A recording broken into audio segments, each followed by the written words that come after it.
Well, my wife splurged on me. This is Father's Day, and this one's my birthday. The larger box here is a 56-inch rolling toolbox that I've been wanting for several years, and the smaller box is a drill press. If you've watched this channel for any length of time, you have heard me complain about my drill press, so we finally pulled the trigger on it and got them both. The next step is getting that stuff unloaded out of the truck and here into the shop. And as I have been standing in here, staring at the walls, trying to decide where I want to put everything, the amount of clutter that I have in this shop is just, it's out of control. And I feel like part of my problem is that a lot of this stuff just doesn't have a place. And what I would like to do in here, we're not going to do it in this video, but I want to make basically like a huge shelving unit on this wall over here so that I have somewhere to put a lot of this stuff. Obviously, there is a lot of clutter and junk in here that just needs to either be thrown away or just stored somewhere else. There's a ton of work to do in here, but I've got this vision of how I want things to eventually look. This is likely going to be an ongoing project throughout the summer, possibly into fall or maybe even winter of next year. I'm not sure how long it's all going to take or what all exactly is going to happen, but I'm going to start on it today. That's what's going on today on Farmer Tyler Ranch.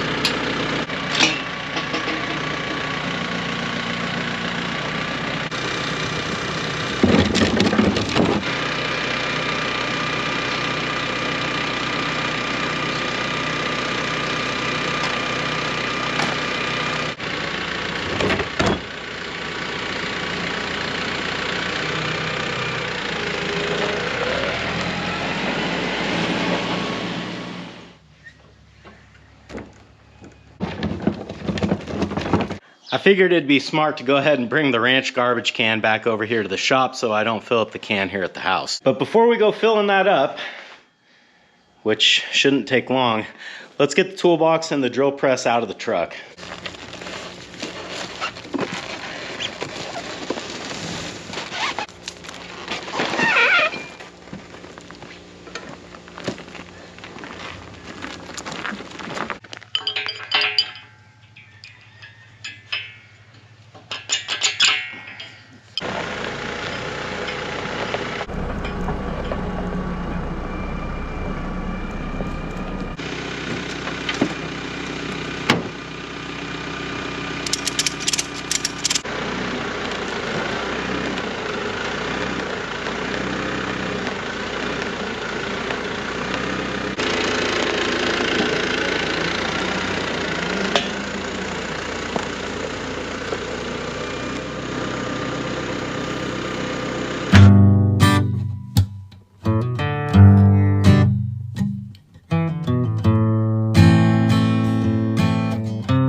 I don't know, this might be too pretty for this shop.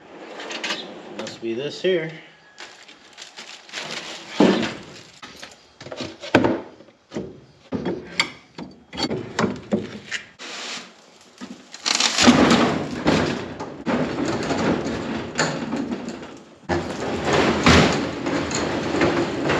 We are finally off the crate and in the shop. Now I've got to find a place to put this thing, and I've got an idea. We're gonna have to move some stuff around, obviously. That probably comes as no surprise. The old drill press is gonna be out of here. I'm not really sure what I'm doing with this yet, but it's definitely not gonna stay here. And I'm thinking the toolbox would be good kind of back here in the corner.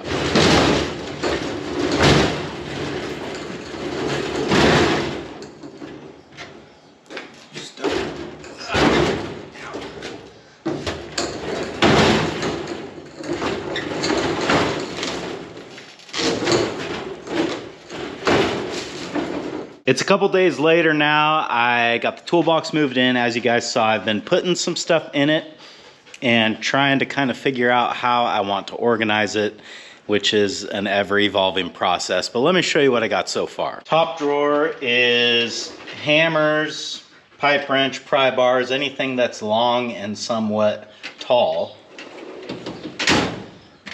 Second wide drawer, I've got a combination of pliers and screwdrivers. Next drawer is my set of standard wrenches and sockets. I'm actually pretty proud of this. I've got up to 1 5/16 all the way down to 3/16. These are all American made Craftsman wrenches, which you cannot buy anymore. So these are pretty special to me. And then over here we've got 1/2 inch drive sockets, impact sockets, 3/8 and 1/4 inch sockets. You can see I'm missing some of my deep sockets. I'm sure they're around somewhere, and as I find them, I'll definitely put them back in, but that's what we got in this drawer. This is all standard stuff. So as one might assume, the next drawer is metric. I've got a less impressive collection of metric wrenches, but still most all of what I need to do what I have needed to do up to this point. Again, these are American-made Craftsman for the most part. Some of these are Husky. I think when I was in high school, I bought like a 400-piece mechanics tool set at Home Depot, and I've still got a lot of those pieces in here. And then over the years, I would supplement that and you know, buy Craftsman wrenches as I could. And now we've reached a point where you know, all the Craftsman stuff's made in China, and they say it's not as good. So I'm glad I bought this stuff when I did. So this drawer looks awfully empty to me, but this is all the drive stuff. So I've got like breaker bars in here, ratchets. This is my 1/2 inch Craftsman, again, USA made. Glad I picked that up when I did. My 3/8 ratchet is being used somewhere right now. Got my torque wrench here, and then extensions on this side. Down here in the bottom, I've just got a bunch of welding stuff. So TIG torch pieces over here, tungstens here. I've got my foot pedal for my Power TIG 210 right here, and then my torches for that machine as well. This drawer right here is pretty cool because it has a power strip inside of it. So this is a good place to charge batteries, Bluetooth speaker, things like that. I mean, mostly I'm probably going to be charging camera batteries in here, and then I might put my battery charger for my power tools in here as well. And then down here at the bottom, we got this giant drawer, really tall, not very wide, but in here I've got my welding mask, respirator, gloves, all that sort of thing. I've got some welding sleeves that I'll put in here. If I ever get a jacket, I'll put it in here as well. Eventually, I would like to get some sort of a cabinet in here for that sort of thing because it doesn't really need to take up room in the toolbox. And once I do that, I'm not really sure what I will put in that big drawer, but I'm sure I'll find something. So that's the toolbox tour. I've still got a lot of room in there. I can fit a lot more tools in the box, which is great. I don't think ever had that problem before. So yeah, that's a good goal for the future, to get this thing filled up. Off camera, I went ahead and got the drill press out of the box and put together. And this thing, actually, it seems pretty nice. I'm excited to use it. I haven't used it yet. I mean, I've turned it on just to make sure that it works, but I haven't drilled anything with it yet. I went ahead and sprung for this drill press clamp here to go on the table. I really like these. I know some people just hold stuff on the table and drill it. I've never been a fan of that. I think I don't want to put the new drill press over there where the old one was, because the toolbox kind of owns that area now. So I'm thinking to move it over here into the corner. And you know how sometimes you start doing a little project and then it turns into a huge project? Well, that's what's happening. I want to put the drill press in this corner. I think this would be a good place for it. Usually when I'm doing any sort of work that requires using the drill press, I'm working on this side of the shop. So it makes sense to put it over here. It's both out of the way and right where you want it at the same time. But in order to do that, I need to get all this other stuff moved out of the way. And in order to do that, I need to get my shelving unit built on this wall. So a simple thing like putting a drill press in your shop has now turned into like a major revamp and reorganization of the shop, which it desperately needs, don't get me wrong. In fact, this is something that I've been wanting to do since we moved here back in 2015. Still got a lot of cleaning to do in here, as you can obviously see, and somehow I managed to fill up this garbage can yet still make no visible change to the mess in here. So that's it's a special skill that I have. But it's cool this morning. It's a lot cooler than it's been here in the last few days. While it is somewhat cool this morning, I want to run down to the ranch and get some mowing done. So let's take advantage of this and go do that.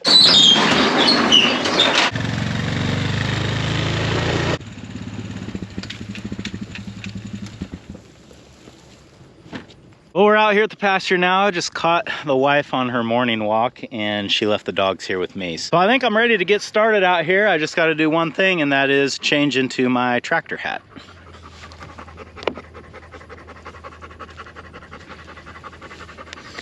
All right, let's do it.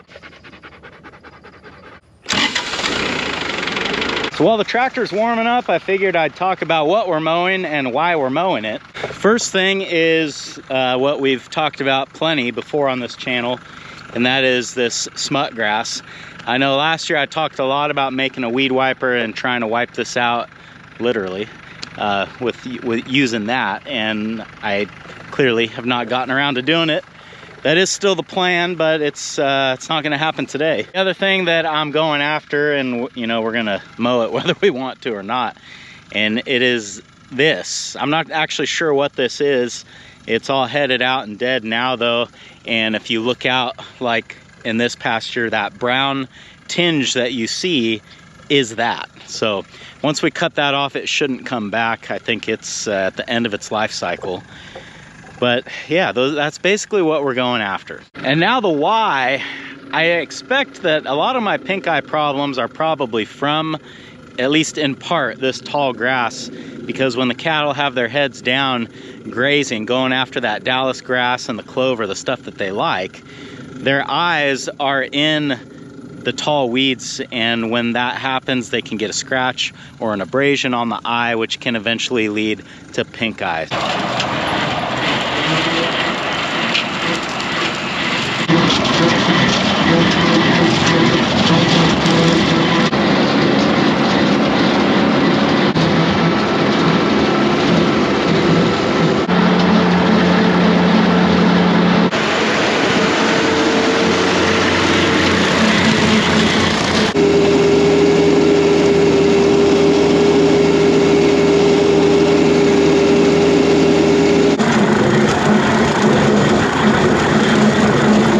I ended up mowing a little bit further than I had planned on, and you know how it goes. When you're out here, your butt's in the seat, you're already going. It's like, well, if I just go a little bit longer, then that's that much more I don't have to do later. So I ended up mowing 2 of these checks that are in the paddock that the cows are in right now. I mean, they're not physically in there right now. Right now, they're all up at the barn getting in the shade, but they will have access to this today and this evening. When you're mowing pasture, you got to kind of have a little bit of a different mindset than if you were, say, like mowing your lawn. When you're mowing your lawn, you're mowing everything short because you want it to look nice, but when you're mowing pasture, you got to keep in mind that you still want the animals to be able to graze out here. As a result, I'm cutting this off at about 8 to 10 inches. I figure at that height, when the cows have their heads down grazing, they're not going to have anything up in their eyes. and it cuts these dead stalks off low enough to where, you know, in the next grazing cycle, I probably won't even be able to detect them out here. But it leaves enough of the desirable species behind so that it can adequately recover. And if you're looking at this thinking, wow, what a waste, you're cutting so much of that grass off that the cows could eat. What I say to that is that when I cut it off, it doesn't disappear. It's still out here, and the cows will still eat it even when it's laying on the ground like that. In fact, it lays out here for a day or more, it'll dry out and it'll be more the consistency of like what hay would be, and they like to eat it like that too. Now I just got to get this wire back up without getting shocked. And because I've got some pasture mowed that the cattle have access to currently, it'll be very interesting to see when they come back out here this afternoon if they show any kind of a preference to mowed versus non-mowed. Look at this girl. You being so patient, you ready to go home? Belly went home with Bree, but Callie, being the loyal companion that she is, has been sitting here at the four-wheeler waiting for me to get finished. Good girl. One more thing before Callie and I run home and try to hide from the heat. I just was thinking about this back rubber that I've got here in the bullpen. When I had the yearlings here that were recovering from their pink eye infections, it made sense to have this in here because they were rubbing on it and taking advantage of it. But now that they're gone, this just sits here and does nothing, and that's just not going to work. Originally, I was planning to bring this to the yearling pasture, but I think I'm going to just go ahead and order a second one to take up there, and this one I would like to set up here so that I'm not always having to move that cow sprayer around. I can have the cow sprayer when the cows are going into that middle pasture, and then I can use the back rubber when they're going down into the back pasture. I think the big disadvantage to using the back rubber as opposed to the sprayer is that the way I'm going to have to hang this, I don't think the calves will ever be able to touch it. Whereas with the sprayer, it doesn't matter who goes through, they're getting an application of fly spray. In order to have the back rubber at a height that the cows will still think that they can just kind of duck their head under it and walk through, it's going to be too high to hit the calves. So this won't do the calves any good. It will do the cows some good, and that's, you know, better than nothing. It's heavy now that it's wet.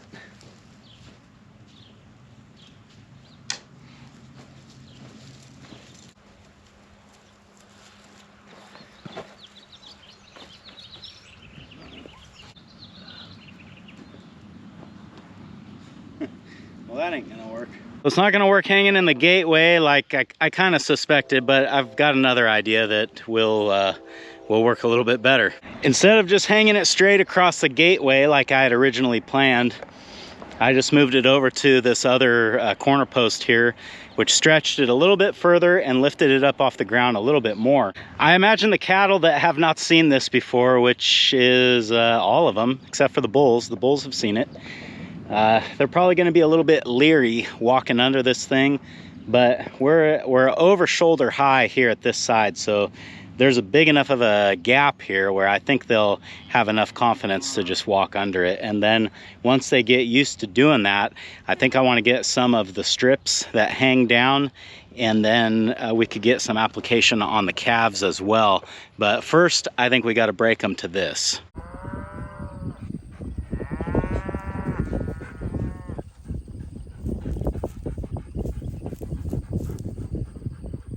It's a couple hours later now, and I was curious as to how the cattle would react to having the choice between mowed pasture and then pasture that hadn't been mowed yet. And you can see we do have some in the mowed area, but the vast majority of them are staying over where it hasn't been mowed yet.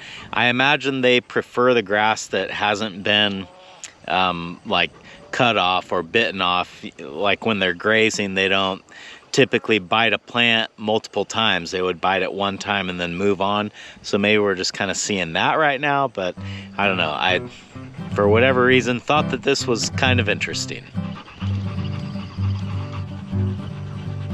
Well, this video started in the shop, and I thought this was going to be all shop work in this video, but now looking at it, we've done a bunch of different things, and Generally, I kind of try to mostly stay focused on one thing, but in reality, this is what most of my days look like.